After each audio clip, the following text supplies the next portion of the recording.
My special guest on AM Chicago this morning. And as I mentioned at the beginning of the show, Jackie and I go way back to Hollywood. Earlier this year, when just before the Hollywood miniseries Hollywood Wives was on ABC, Jackie and I were doing a little riding down Rodeo Drive, talking about just that, Hollywood Wives. So come along. What everyone does in Hollywood. We're going down Rodeo Drive, my down, dear. my dear, and Rodeo Drive. Past the Rodeo Collection, which is where Hollywood wives gather for little lunches at pastels, where you kind of sit out. Over there we have Elizabeth Arden, where they go for their facials, and their legs and their bodies must be pulled together. So they go in for the day? Absolutely. And they spend the day whole there. Day. Vidal Sassoon and Fred, where you have to get that little $5,000 bracelet. You know, it goes so well with your outfits. Fred? Yes, Fred. Nice. And we're going to be passing Gucci in a minute. Gucci, where you go in and you This is much like Michigan Avenue, I want you to know, in Chicago. It really is. We have matching handbags. Everybody has to have the same one. And what is the handbag everybody uses here? Vuitton is very chic at the moment, you know. Except the maids are, you know, wearing it now. So. I know. They're everywhere. So they don't know what to do. There's a sense of panic amongst the Hollywood wives. What do we do next? And over here, we have Jerry Magnum, which is kind of chic for, you know, your little casual jackets and polo. We passed Lina Lee, where when they have a sale, they call you up and they give you your own sales girl for the sale. Oh, my goodness. Come in and see the sale. And here we have Georgia. They do have sales on Rodeo Drive? Oh, yes. Van Cleef and Arpels, where you can again get little bauble.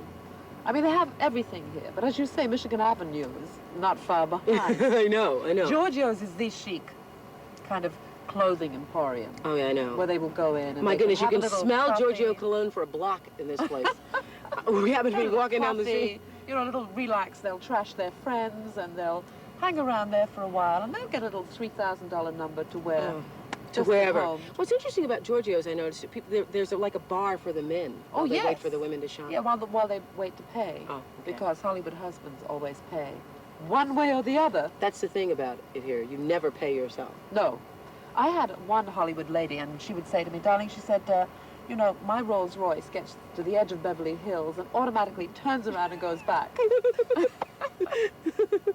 That's so wonderful. This is it. This is Rodeo Drive, and this is where they shop. It's not a long strip, is it? It's just it's a small area. It's short but expensive, as they say. So on any given day, you see a Hollywood wife dressed. Yes. She is wearing, say, how much? She's wearing a lot. I mean, she's several probably $1,000 worth. More than that. Oh. I mean, her jewelry alone is several $1,000s. She's probably, you know, her clothes have cost a few thousand. She's probably $10,000 is probably walking along there, beautifully groomed with wonderful nails and great hair. You know, Hollywood wives, they've got to keep in great shape, so they have a guy come to their house in the morning and he pummels their body into shape. He's their personal guy. So no one goes to the gyms anyway? That's not chic. That's out. That's out. They have to have their own guy. Or there's an exercise truck that will park in your driveway, and you'll be kind of pummeled in that. I was asking whether or not, earlier, before we started our trip down the drive here, I said, we're talking about other wives, I said, do they ever have problems with their husbands? And you say no, because they break their nails. You could never have a fight or anything. You might break a nail or something. Nails are very important here. I mean, people are judged by their nails, you know, if they've got long nails. Whoa! That was Jackie and I back in February. I want to know, what was the Hollywood reaction to Hollywood Wives? Well, at first they were very shocked and horrified, and they said, oh, who is this Jackie Collins that has come and written about us, right? But the name of the game in Hollywood is success. And if you're successful, they love you, and if you're not, they cross the street to avoid you. Well, I was kind of lucky because I was successful. The book, you know, has become part of the language. People don't use my name anymore. They just use Hollywood Wives as part of the language. So now you're invited to all the parties. Yeah, and they're really waiting for Hollywood husbands because they want to see the husbands get it. I mean, they were kind of offended by the fact that I talked about the money they spent. I think Hollywood wives are very much into status and money, whereas Hollywood husbands are into power and sex. Whoa. Difference. Are people really in and out of bed with everybody, and they're sleeping with their friends, and is it just the same as in Chicago? I know it happens all over, but do you think it happens more there than around I don't think it happens more there. I think it has a higher profile there because when you consider that there's all these great-looking movie stars, and they go on location with another great-looking movie star, and they're doing these very sexy scenes in bed, unless they've got a husband or a wife on the location, they almost always end up sleeping together because the temptations are too much to resist. Oh, yes, and it prepares you for your role, Well, too. you should know about what it's... Yes, you wanted to ask. Yes, Jackie, do Yeah. you get aroused while writing some of your romantic scenes? That's a very good question. Since If you're I trying to- did, if I did, I would never write anything because I'd be calling my husband up the whole time saying, come home quickly, it's a great scene. No, I don't. You don't. Okay, you wanted to ask what? Hi.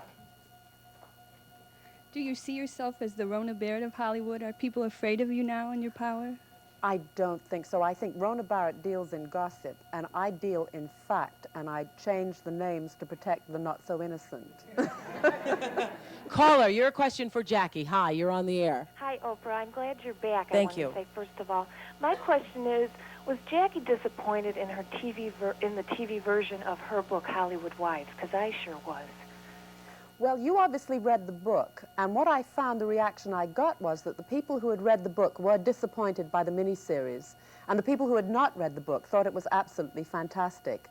I guess I was kind of in the middle. I had to separate myself from it because it was so different from the book, and I saw it as a big, glossy Hollywood miniseries. If I had produced it myself, it would have been different, and the casting would have been different, but I think people had fun with it. It was the highest-rated miniseries of the season, so that was kind of nice. And were you on set watching things? You were telling me when we were talking back in February that the people who were filming it, Andrew Dickinson, were saying, they were all saying this is the most fun. It seemed to be they had a fun thing to great do. time filming it, really a great time.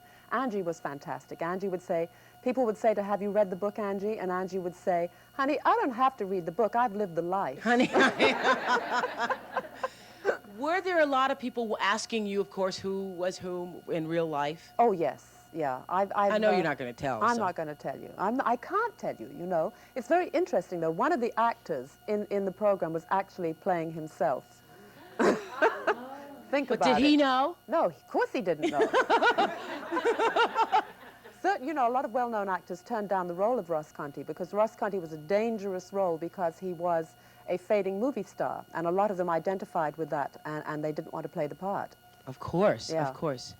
Do you think the egos are stronger there? Are people really more vain? I would like to think. I have met some wonderful people in Hollywood, some people that, you know, I will love for the rest of my life. So I realize that not everybody is No, vain you know, and I don't want to egotistical, give a bad impression of Hollywood, but I have to say that there are a lot of people who are like Hollywood Wives, and there's a lot of terrific people there, too, and great marriages.